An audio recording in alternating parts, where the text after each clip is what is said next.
fourth day of class, we packed up and we set up over here, and we've been pretty busy. We've moved a lot of material. I was here 3 years ago, and I learned what a lot of these people struggled through. There wasn't a lot of help to get back on their feet, and these are pretty proud people here, and they got back on their feet. Some of them just got back on their feet. Now they're starting all over again. If we can help minimize this next time, or whatever we can do, you know, clean up a yard as we're going by, you know, we can do what we can do here.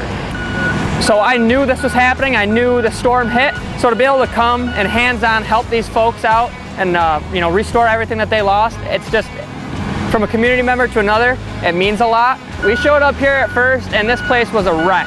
I mean, look, it was terrible. And as you see, we've got dirt piles all over, moving around, and it's all slowly shaping together. Once you see a before and after picture, it's truly remarkable how much we've done. And it's not just here, it's the softball field, it's up top on the hill, we've dug ditches, we've done so many different things, and it's overall turning into a whole new place. This is a wonderful opportunity that we're presented. It's unfortunate that the flood happened, but it's giving us lots of experience in the equipment and more real world opportunities. And you can't get any better practice than standing right here. We're actually learning how to lay things out and how to do math with a grade rod. Instead of trying to write it on a board, we're really doing it in a real life setting here.